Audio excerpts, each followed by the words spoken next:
The email from CEO Marcus Bradford sat in my inbox like a ticking bomb. Sarah, we need to discuss your sister's position at the company. My office, 9 a.m. tomorrow.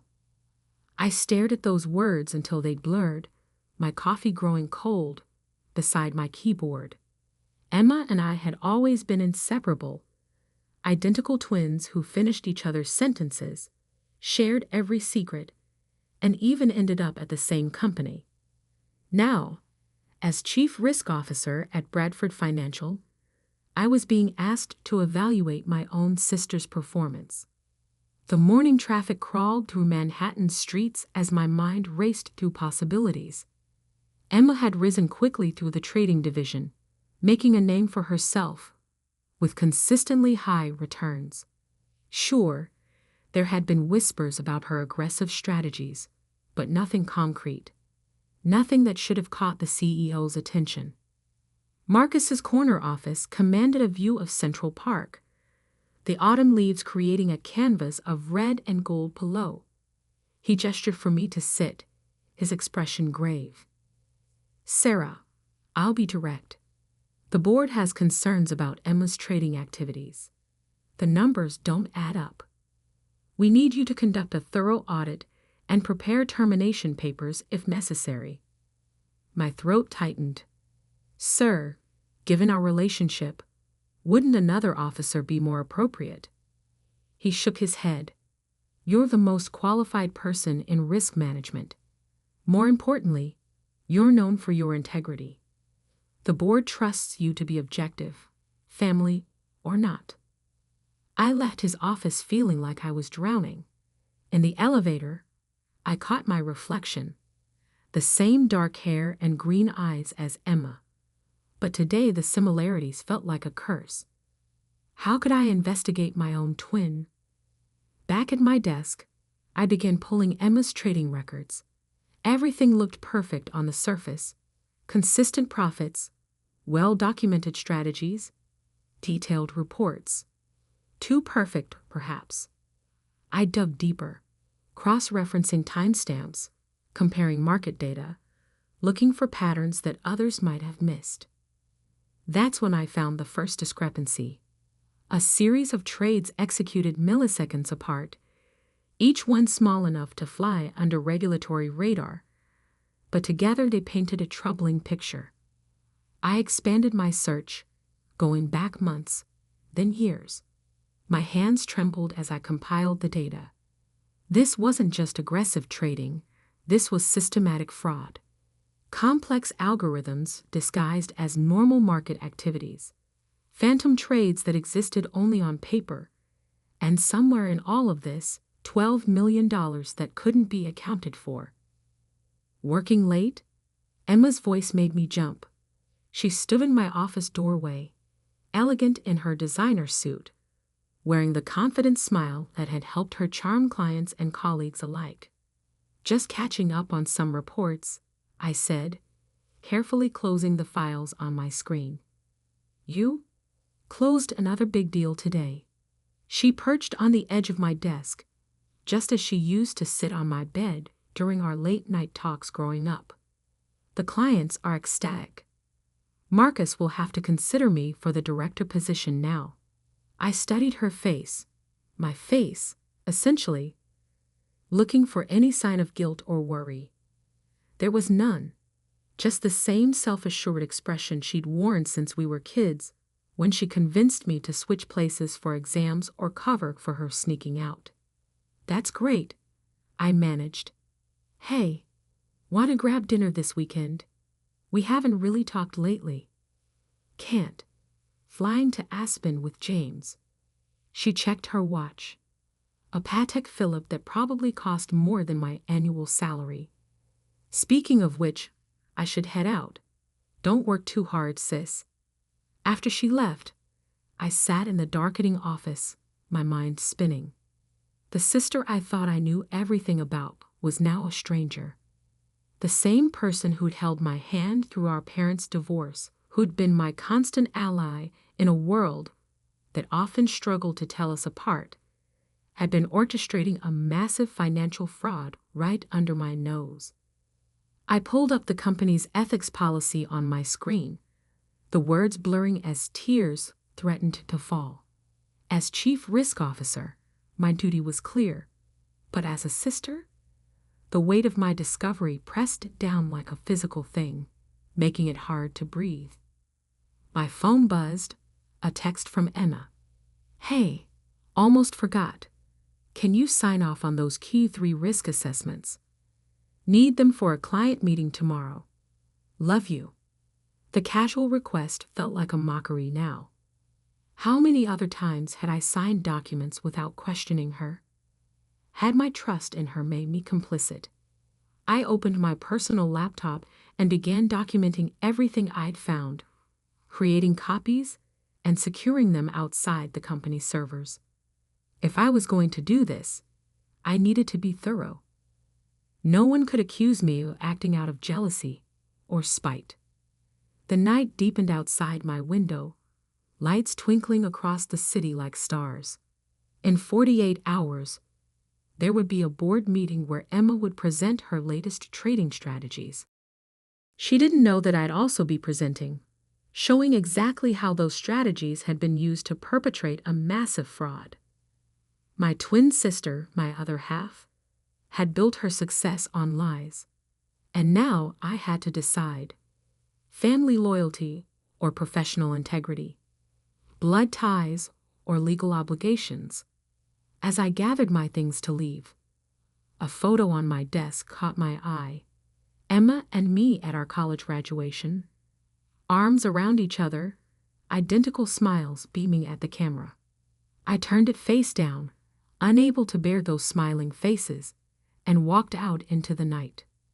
The next morning, I arrived early, determined to gather final proof before the board meeting. The office was quiet, just cleaning staff, and a few early risers. I logged into the system, ready to compile my findings into a presentation. But something was wrong. Files were missing. Trading records I'd flagged were altered. The evidence of fraud was being systematically erased. My heart raced as I checked access logs. Multiple logins from my credentials, times when I knew I hadn't been at my computer. Then I remembered. Emma and I had shared everything growing up, including passwords, a habit we'd never quite broken. She knew. Somehow, she knew I was investigating her. As if summoned by my thoughts, a message popped up on my screen. Storage room. Now, we need to talk. I stood on shaky legs, straightening my jacket like armor. The storage room had been our secret meeting spot since we both started at the company, a place for sisterly gossip and support during tough days. Now it felt like walking into a trap. Emma was already there, her expression unreadable in the dim light. For a moment, we just stared at each other, mirror images caught in an impossible situation. "Why?" I finally asked. "Why did you do it?" She smiled, but it wasn't the warm smile I'd grown up with. This was something colder, more calculated. "Oh, Sarah, always so righteous, so by the book. Did you really think you were the only one who could figure it out?" "I have to report this," I said, my voice stronger than I felt. "You know that." "Do I?" She stepped closer. "Think carefully, sister dear. Your credentials are all over these transactions. Who's going to believe you didn't help me? That you didn't know all along?" The implication hit me like a physical blow. She'd used my trust, my access, my signature to cover her tracks. If this came out, we'd both go down. She must have seen the realization on my face because her expression softened. "It doesn't have to be this way. Help me clean this up, and we both win. The board meeting is tomorrow. One signature from you clearing my trades, and this all goes away." I backed away from her, my twin, my sister, this stranger wearing my face. "You really think I'd help you cover this up?" "Family first," she said, using the words our mother had drilled into us since childhood. We're twins, Sarah. Two halves of the same whole. You really want to destroy that? I turned and walked out, her words following me like shadows. Back at my desk, I stared at my blank screen, mind racing. The evidence was gone, erased or altered beyond recovery. Without proof, it would be my word against hers. And she was right. My credentials were tangled up in everything. Any investigation would implicate me too. But as I sat there, a memory surfaced. Something Grandma had told us when we were little, after catching Emma blaming me for a broken vase. The truth always finds a way out, dear ones. Always.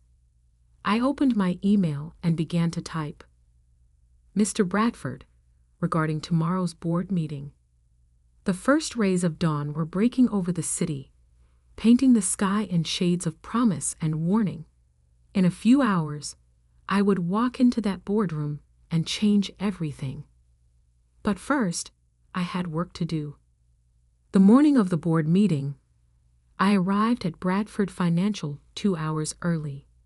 The sky was still dark, the office floors eerily quiet, except for the hum of computers and the occasional cleaning staff member. I had work to do before everyone arrived. Last night, after Emma's threat in the storage room, I'd remembered something crucial. In my first month as Chief Risk Officer, I'd implemented a shadow backup system, a secure, encrypted server that automatically mirrored all trading data. It was a precaution I'd insisted on after a major bank lost millions in a data crash. Emma didn't know about it. Nobody did, except the IT director who'd helped set it up. My hands trembled slightly as I entered the complex series of passwords. If Emma had somehow found this too. But no, the files were there. Every transaction, every altered record, every fraudulent trade, all preserved in their original form.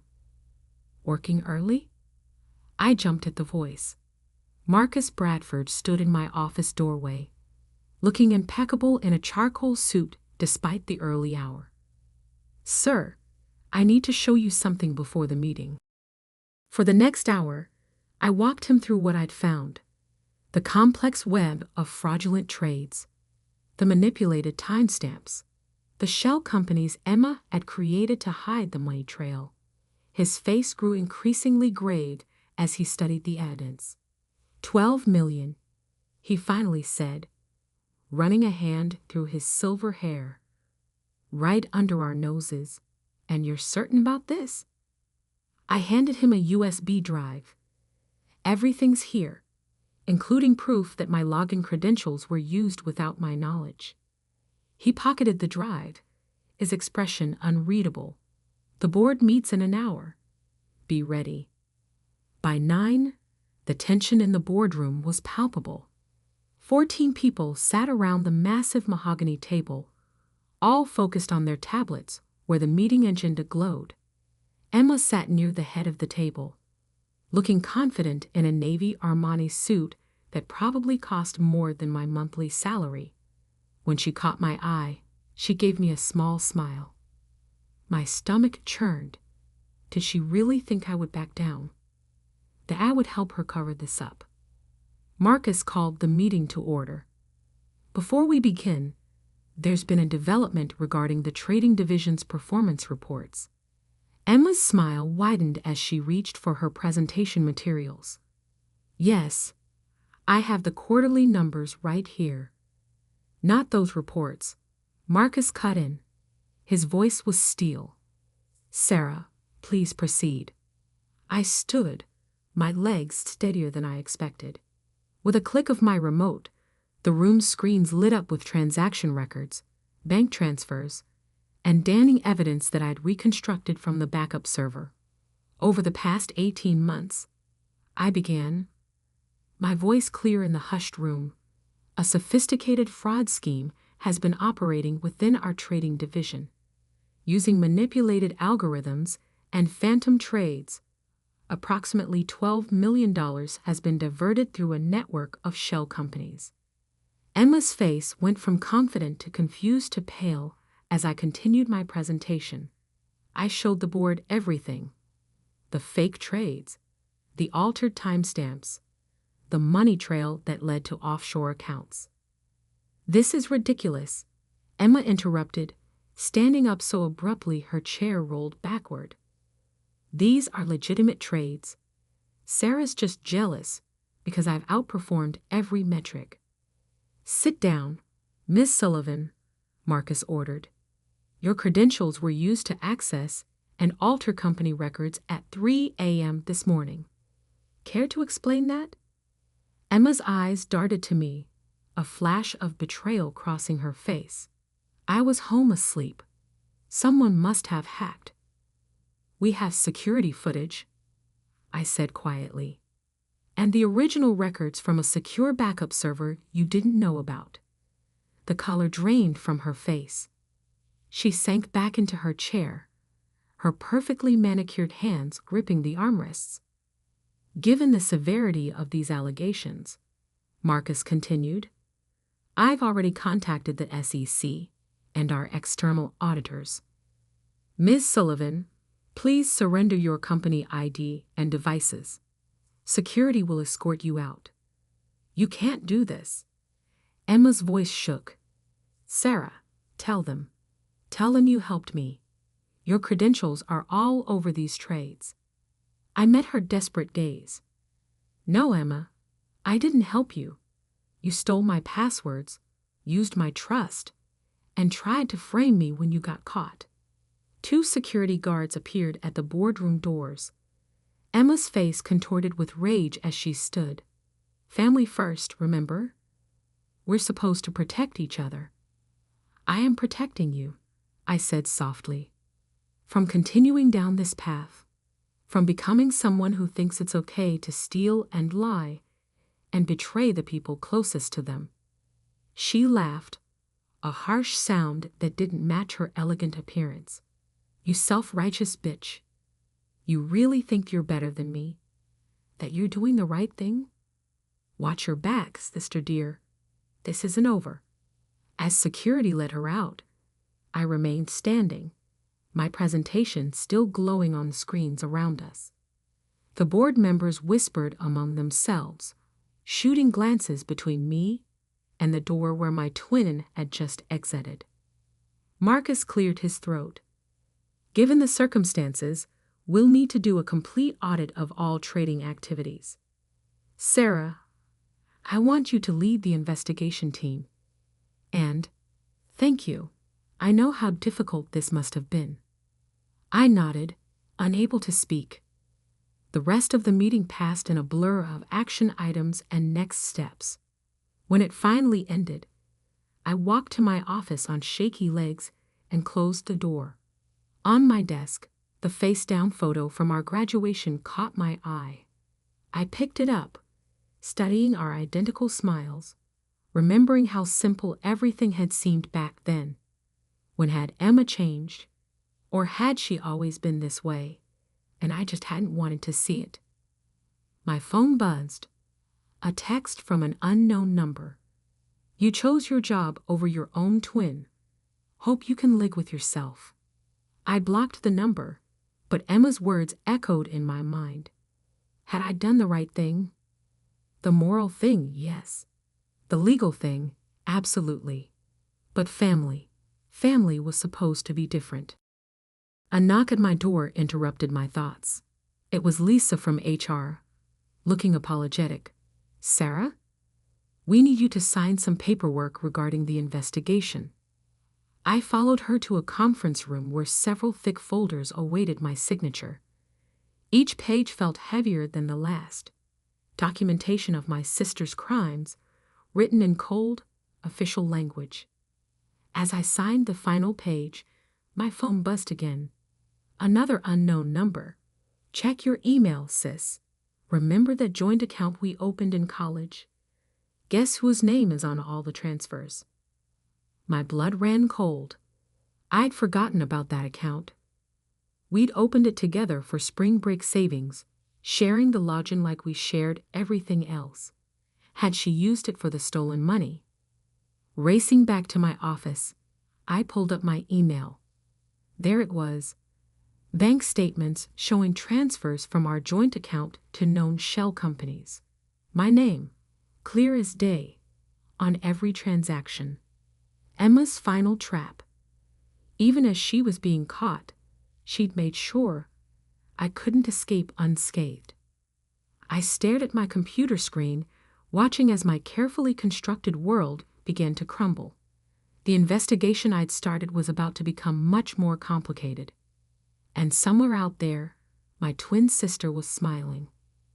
3 days after Emma's dramatic exit from Bradford Financial, I sat in my apartment surrounded by bank statements, old emails, and a growing sense of dread. The joint account she'd mentioned wasn't just a spring break savings account anymore.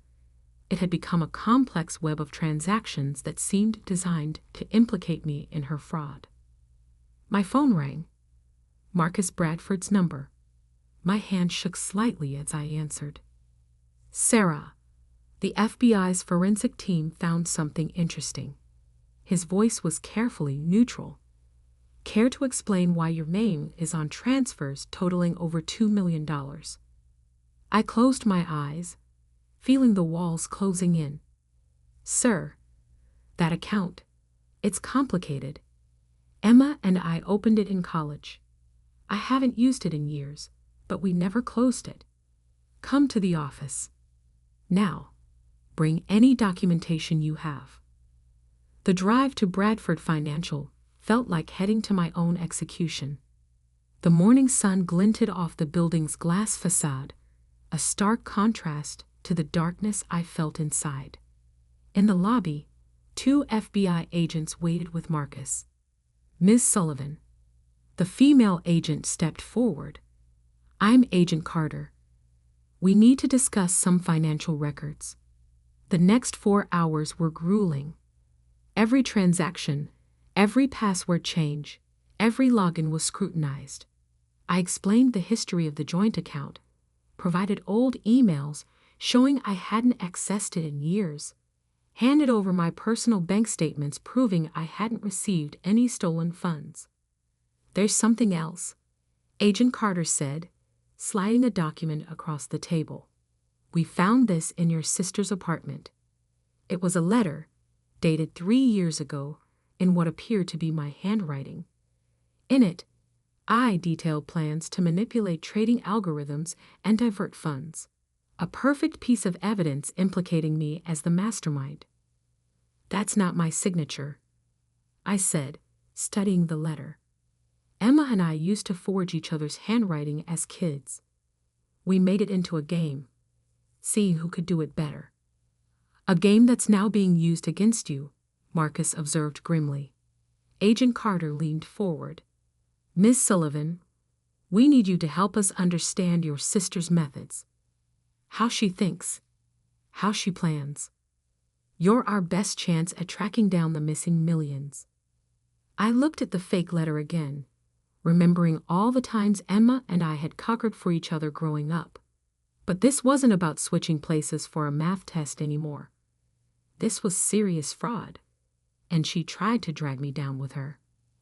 Okay, I said. I'll help. But first, there's something you need to see. I pulled out my laptop and opened an encrypted folder labeled Twin Tricks, a detailed record of every time Emma had impersonated me over the years.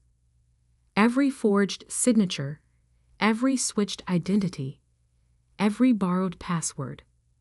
I'd started keeping track in college, not out of suspicion, but because I was amazed at how often we got away with it. This is thorough, Agent Carter muttered, scrolling through the files. Emma thinks she knows all my secrets, I said, but she forgot that I know all of hers too. Over the next week, I worked with the FBI team, helping them understand Emma's patterns, her favorite hiding spots for money, her methods for covering her tracks, the ways she manipulated people and systems. Then came the breakthrough. "The money's in Singapore," I told Agent Carter, pointing to a series of transactions. "Every summer growing up, we played Monopoly with our grandfather. Emma always hid her money under the Singapore property card. She thought it was lucky." Within hours, the FBI had frozen accounts at 3 Singapore banks. $9 million of the stolen $12 million was recovered. Emma had been tracked to a luxury hotel in Bangkok, preparing to disappear with the remaining funds. The arrest made international news. "Twin sisters in Wall Street fraud drama," the headlines screamed. Photos of us side by side, in court, at work, at our graduation, splashed across financial websites and newspapers. I watched the coverage from my office, where I'd been cleared of any wrongdoing. The documentation I'd kept, combined with the evidence from the shadow backup server, had protected me from Emma's attempts to share the blame. Then came the text I'd been dreading. "Mom wants to see you. Hospital. Room 318. Our mother had been admitted with chest pains after Emma's arrest. I hadn't visited, couldn't face her disappointment. But now, the hospital corridor seemed endless. In room 318, Mom lay pale against white sheets, looking older than her 60 years. "Sarah." Her voice was weak. "Why didn't you protect her?" I sat in the hard plastic chair beside her bed. "Mom, Emma stole $12 million. She tried to frame me for it. How was I supposed to protect her from that? You're twins. You're supposed to look out for each other." Tears rolled down her cheeks. "Now one of my daughters is going to prison." "And the other daughter?" I asked quietly. "The one who did the right thing. What about her?" Mom turned her face away. "Just go." I stood, my own tears threatening to fall.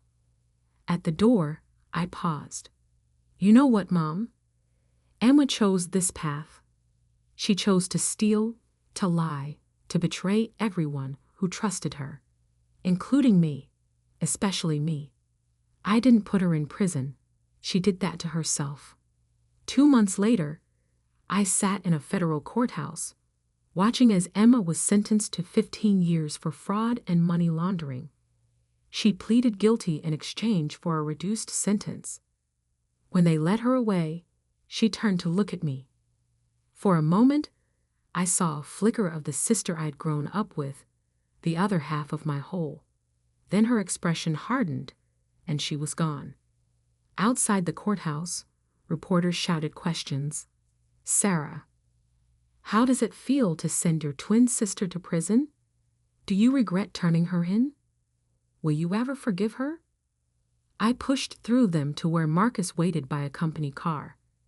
"Ready to go back to work?" he asked. I nodded. The board had named me head of global risk management, with a mandate to strengthen our fraud prevention systems. My first project? Implementing the shadow backup server across all divisions. That evening, I returned to my apartment and finally unpacked the box of family photos I'd hidden away after Emma's arrest. Each image told a story. Birthdays, holidays, graduations. 2 identical girls growing into 2 very different women. My phone buzzed. A message from an unknown number. My heart stopped until I read it. "Ms. Sullivan, this is Agent Carter.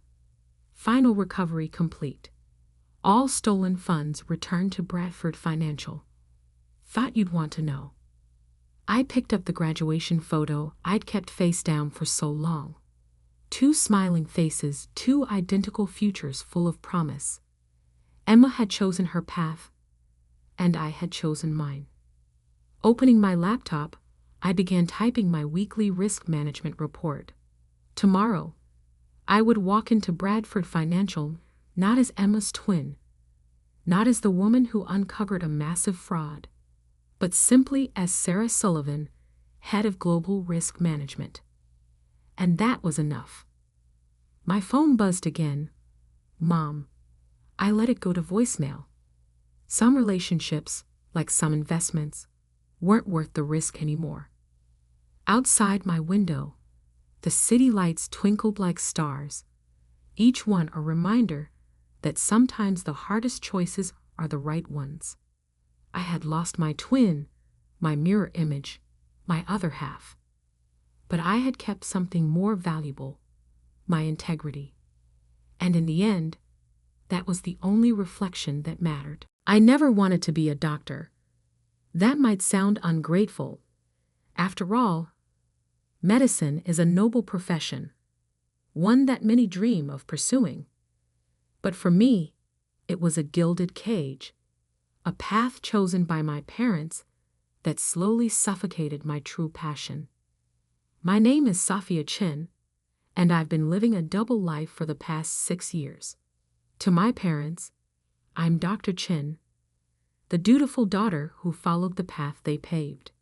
To the art world, I'm Aurora Knight, one of the most sought-after contemporary artists in New York, known for paintings that sell for millions. And neither world knows about the other.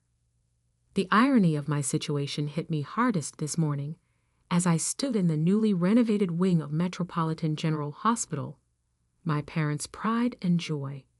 They've both been prominent surgeons here for 30 years. The hospital was unveiling its new Healing Through Art initiative. And there, taking center stage in the main lobby, was my latest piece. A massive canvas exploding with colors, abstract yet somehow alive, purchased anonymously through my gallery for $2 million. My mother stood beside me, critiquing it with her surgical precision. "I don't understand modern art," she said, wrinkling her nose. $2 million for splashes of paint. The hospital board must be losing their minds. If only she knew those splashes of paint would pay for an entire year of the hospital's pediatric care program. My father joined us, his white coat pristine, as always. "At least it adds some color to the place," he muttered. Though I would have preferred they spend the money on new equipment. I bit my tongue, remembering the night I created that painting.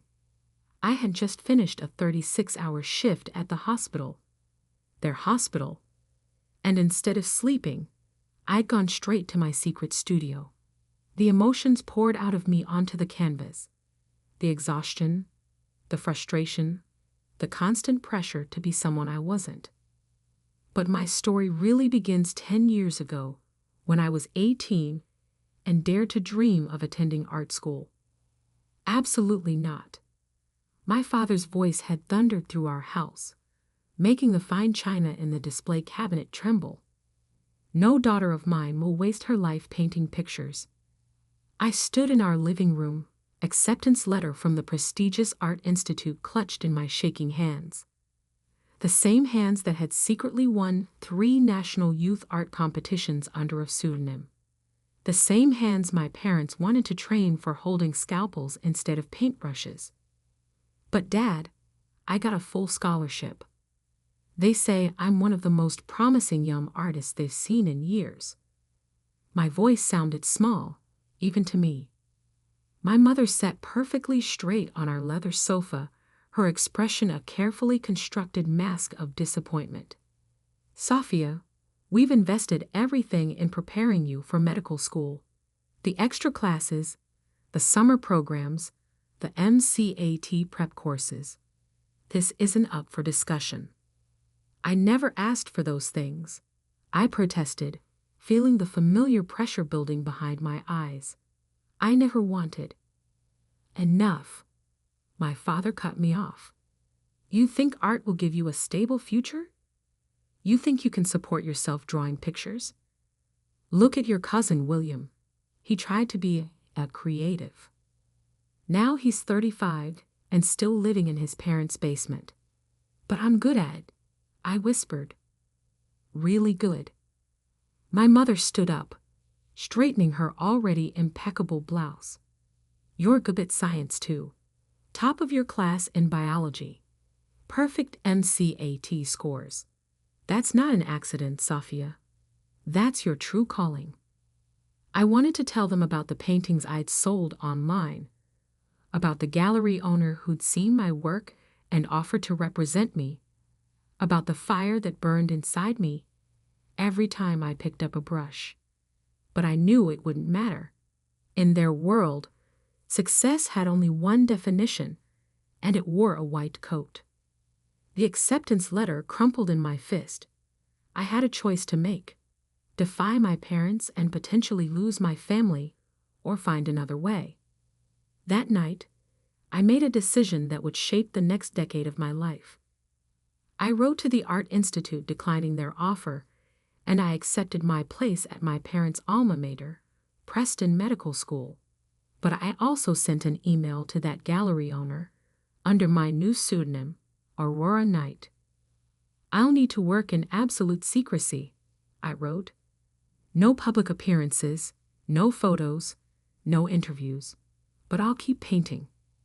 His response came within hours. "Intriguing. Mystery can be a powerful marketing tool.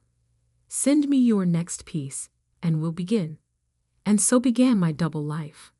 By day, I threw myself into medical school, learning about human anatomy with the same precision I used to study color theory.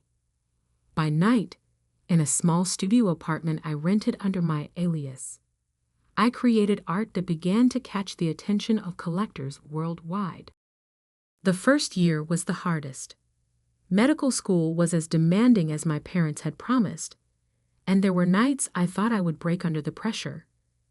But somehow, the exhaustion and stress only fueled my art. My paintings became more intense, more emotional. Critics called them raw, visceral, almost surgical in their precision. If they only knew. My first major sale came during my second year of medical school, a triptych that sold for $180,000. I celebrated alone in my studio, dancing silently among my canvases, knowing I couldn't tell a soul. My parents called that same night, proud that I'd aced another pathology exam. I let them talk, wondering what they'd say if they knew their dedicated medical student daughter had just been hailed as the most exciting new voice in contemporary art. The next few years followed the same pattern. I excelled in my medical studies, earning the praise and approval my parents had always craved. But in the art world, Aurora Knight became a sensation. My paintings sold for increasingly higher prices, and the mystery surrounding my identity only added to their allure. Collectors loved the story. The anonymous artist whose work seemed to capture the very essence of human emotion. "Your technique is remarkable," a prominent critic wrote. "There's something almost clinical in your understanding of human nature, yet your expression of it is pure poetry." I had to laugh at that. If he only knew how many hours I spent studying actual human anatomy. By the time I graduated medical school, I had earned enough from my art to buy a small private island. Not that I could ever tell my parents that. Instead, I dutifully accepted a residency position at their hospital, Metropolitan General, while maintaining my secret studio across town. The balancing act was exhausting, but something unexpected happened. I discovered that being a doctor made me a better artist, and being an artist made me a better doctor. My understanding of human anatomy brought a unique perspective to my paintings, while my artistic sensitivity helped me connect with patients in ways my colleagues couldn't quite match. But every time my parents bragged about their doctor-daughter, every time they reminded me how right they had been to push me into medicine, I thought about the paintings selling for millions under a name they'd never know. Until this morning, when they stood in their own hospital, unknowingly criticizing their daughter's artwork worth millions. The same artwork that would fund the pediatric care program they've been fighting to expand for years. And that's when I realized Maybe it was finally time for Aurora Knight to step into the light. But I'd never expected what would happen next. The decision to reveal my identity wasn't made in a moment. It built slowly, like layers of paint on canvas, each small incident adding another stroke to the bigger picture. My father's criticism of the painting in the hospital lobby that morning was just the final layer. What he didn't know was that I had another piece being unveiled that same evening at the Metropolitan Museum of Art. Standing in the hospital's sterile hallway, still in my white coat, I checked my phone. 3 missed calls from Marcus, my gallery owner. A text message flashed across the screen. Major problem with tonight's unveiling. Need to speak ASAP. I ducked into an empty consultation room, my heart racing. Marcus, what's wrong? His voice crackled through the speaker, tense with worry. The Times is running a piece on Aurora Knight. Someone talked. They're claiming they know your real identity. My blood ran cold. That's impossible. Only you know. It wasn't me, he cut in. But someone at the hospital connected the dots. They've noticed you're never on shift during Aurora Knight's major shows. They've linked the anatomical precision in your work to medical training. They're running the story tonight. Right before the Met unveiling, I sank into a chair, my legs suddenly weak. 6 years of careful secrecy, about to unravel because I'd been careless with my shift scheduling. Can we stop it? I whispered. Not unless you want to confirm or deny on record. They're giving us 1 hour to comment. Through the consultation room window, I could see my parents in the distance, doing their rounds together as they had for 30 years. They looked so confident, so certain of their world and their place in it. I'll call you back, I told Marcus. I had spent years maintaining this divide, the dedicated doctor-daughter and the mysterious millionaire artist. But trying to keep these worlds separate had become like trying to keep oil and water from mixing by sheer force of will. Exhausting. Impossible. My pager buzzed. Emergency in the pediatric ward. As I rushed down the corridor, my mind raced through the implications. If the story broke, everyone would know. My colleagues, my patients, my parents. The emergency turned out to be an allergic reaction, scary but treatable. As I calmed the frightened child with an epinephrine shot, I noticed the walls of the pediatric ward. They were stark white, institutional, nothing like the vibrant painting now hanging in the lobby. Doctor, the child's mother touched my arm. Thank you. He was so scared, but you made him feel safe. I looked at the little boy, now breathing normally, clutching his stuffed elephant. In that moment, I realized something. I was good at this, not because my parents had forced me into medicine, but because I brought my whole self to it, including the artist they tried to suppress. I stepped out of the room and called Marcus back. Don't fight the story, I said firmly. In fact, I'll give them something better. Tell them Aurora Knight will be attending tonight's unveiling in person, for the first time ever. Silence on the other end. Then, are you sure? This changes everything. Everything's already changing. Might as well do it on my terms. I hung up and did something I'd never done before. I requested an emergency evening off. My supervisor was surprised. I was known for never asking for schedule changes, but agreed given my outstanding record. Then I called my parents' office. Mom, Dad, I need you to come to the Metropolitan Museum of Art tonight. There's something you need to see. The museum? My mother sounded confused. Sophia, we have dinner plans with the hospital board. Please, I cut in. This is important. More important than dinner plans. Maybe it was something in my voice, but after a pause, my father said, "What time?" "At home." I opened the secret closet where I kept my Aurora Night persona.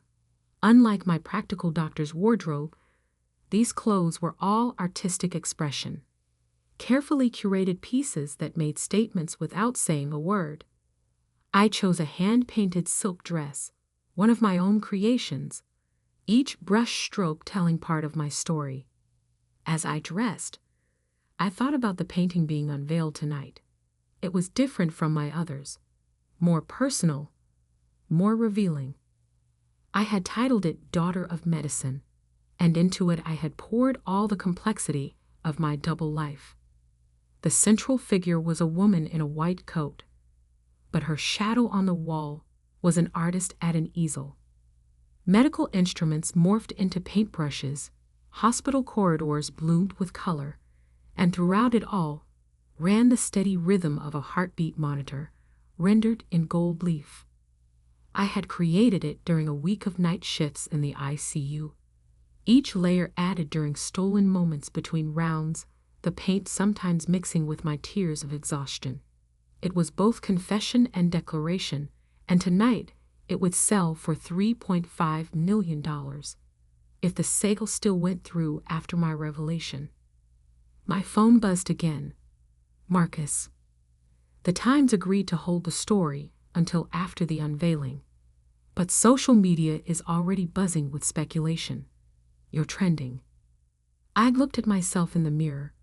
The elegant artist's dress, my hospital ID, still clipped to my bag out of habit. For the first time in years, I felt whole, undivided. "Good," I said. "Let them talk." The museum was already crowded when I arrived. The unveiling was the social event of the season, made even more exciting by rumors that the mysterious Aurora Night might actually appear. I spotted my parents near the entrance, looking uncomfortable and out of place in their business attire. They hadn't seen me yet. Behind them, under a velvet drape, waited my painting, my truth. In less than an hour, everything would change. Marcus appeared at my elbow, looking nervous. "The press is here in force. Last chance to back out." I shook my head. Not this time. The museum director approached the podium, tapping the microphone. "Ladies and gentlemen, welcome to this historic evening." I began moving through the crowd toward my parents, my heart pounding but my steps steady. Years of hospital emergencies had taught me how to stay calm in a crisis. The director was still speaking, and we are honored to announce that tonight, after 6 years of mystery, the artist known as Aurora Night. I reached my parents just as the velvet drape began to fall. "Mom, Dad," I said softly, "there's something I need to tell you." They turned, their eyes widening as they took in my appearance. So different from their proper doctor-daughter. Behind them, the painting was now fully revealed, and gasps rippled through the crowd. "I'm Aurora Night." The words hung in the air between us as camera flashes exploded around us. My mother's face went pale, my father's jaw clenched, and in their eyes, I saw something I had never seen before, complete and utter shock. But before they could respond, before they could process this revelation, something happened that none of us expected. Something that would turn this already momentous evening into a night that would change not just my life, but the entire art world forever. The silence lasted only seconds, but it felt like hours. Then chaos erupted. Camera flashes exploded around us like strobe lights. Reporters shouted questions. The crowd surged forward, everyone trying to get closer to the newly revealed Aurora Night. But I couldn't look away from my parents' faces. My mother's perfectly maintained composure cracked first. "This is impossible," she whispered. "You're a doctor. I'm both, I said quietly, even as the crowd pressed closer. I've always been both. Then something unexpected happened. Dr. James Morrison, head of the hospital board, pushed through the crowd. His face was flushed with excitement. "The painting in the hospital lobby," he blurted out. "The one we just unveiled this morning. That was you." I nodded. His next words changed everything. "We have to pull out of the purchase. We can't possibly accept a $2 million donation from one of our own residents." The reporters went wild. Headlines were already forming. "Dr. Artist secretly donates millions to own hospital." But my father's voice cut through the chaos. "Donation?" He turned to Dr. Morrison. "What donation?" Dr. Morrison looked confused. "The purchase price of the lobby painting. It was returned to the hospital as an anonymous donation, earmarked for the pediatric care program. We thought some wealthy benefactor." His voice trailed off as understanding dawned. My father turned back to me, his face unreadable. "How many other paintings? How much?" 38 major pieces. Marcus stepped in, ever the efficient gallery owner. Total sales approaching $40 million. Aurora Knight is the most successful artist under 40 in the contemporary art world. My mother swayed slightly. Nearby, a senior art critic was practically dancing with glee. The precision in her work, it all makes sense now. She brings a surgeon's eye to her art. Actually, I corrected him gently, I bring an artist's heart to my medicine.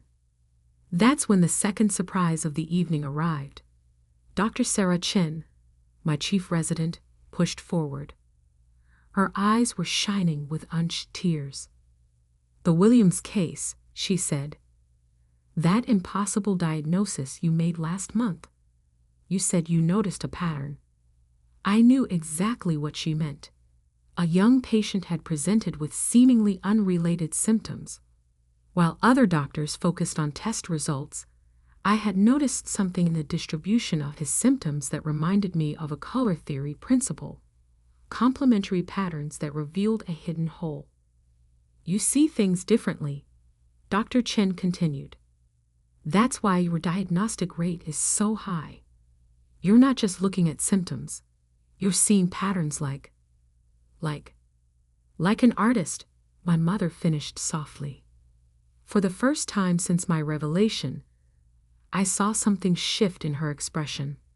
The shock was still there, but something else too, a glimmer of understanding. My father remained silent, his surgeon's hands clasped tightly behind his back. I knew that pose. He was trying to maintain control, to process everything with clinical detachment. The museum director was desperately trying to restore order, to proceed with the official unveiling of Daughter of Medicine. But I barely heard him. My focus was entirely on my father as he slowly walked toward my painting. He stood before it, this man who had never wanted his daughter to be an artist, studying every detail with the same intensity he brought to examining X-rays. I held my breath. "The anatomy," he said finally, his voice rough. "Every muscle, every proportion, it's perfect." "Yes," I said, moving to stand beside him, "because I learned it from you." He turned to me, and I saw tears in his eyes, something I'd never seen before. "All these years," he whispered, "we thought we were teaching you to be a doctor, but you were learning to be something more." My mother joined us, her hand finding mine. "The painting in the hospital," she said. "You didn't just donate the money. You chose that spot in the lobby because it's where you both stop every morning," I finished. "I wanted to bring some beauty to your daily routine, even if you didn't know it was from me." The cameras were still flashing, reporters still shouting questions, but in that moment, it was just us, a family seeing each other clearly for the first time. Marcus approached cautiously. Sophia, the buyers are waiting. The bidding for Daughter of Medicine has already exceeded the asking price. They want to know if you'll still sell. Now that? No, my father interrupted, surprising us all. He turned to face the crowd, his voice carrying with the authority of 30 years in surgery. This painting belongs in the hospital, next to the other one, where everyone can see what happens when you don't force someone to choose between two halves of themselves. Dad, I started to protest. It's worth millions. He smiled, and it was a smile I'd never seen before. Part pride, part regret, part wonder. So is my daughter. The story exploded overnight, of course. Doctor by day, millionaire artist by night, became a global sensation. The art world was fascinated by how medical training influenced my work. The medical community was intrigued by how artistic perception could enhance diagnostic skills. The hospital created a new program, integrating art therapy into patient care, with me as the director. My paintings now hang in both galleries and hospitals, bridging the worlds I once thought had to remain separate. My parents? They're still adjusting. Sometimes I catch them looking at me like they're seeing a stranger. But more often, they're looking at my work, both medical and artistic, with new eyes. Last week, I found my father in front of the lobby painting, studying it during his morning rounds. I was wrong, he said without turning around. When I told you that art wasn't a real career, I was trying to protect you from struggle, but instead, I almost prevented you from becoming who you were meant to be. I stood beside him, both of us in our white coats, looking at the swirls of color that had helped heal not just the hospital's finances, but our family's wounds. You didn't prevent anything, I told him. You taught me precision, dedication, and the importance of understanding human nature.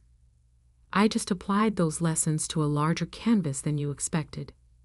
He laughed, a real laugh, free from the weight of expectations. Your mother's talking about taking art classes, you know. Says she wants to understand your world better. It was always the same world, I said softly. I just needed everyone else to see it. Now, when people ask me if I'm a doctor or an artist, I smile and tell them the truth. I'm someone who refuses to be defined by other people's limitations. My art heals in one way, my medicine in another, but both come from the same place. A desire to make the world a little more beautiful, a little more whole. And my parents, they finally understand that success doesn't always wear a white coat. Sometimes it comes covered in paint. The plaque beneath the painting in the hospital lobby now bears both my names, Dr. Sophia Chen and Aurora Knight, a reminder that we are all, perhaps, more than the labels others give us. We just need the courage to show our true colors. And somewhere, in my studio that's no longer secret, a new canvas waits. Because this isn't the end of my story, it's just the first time I'm signing it with my real name.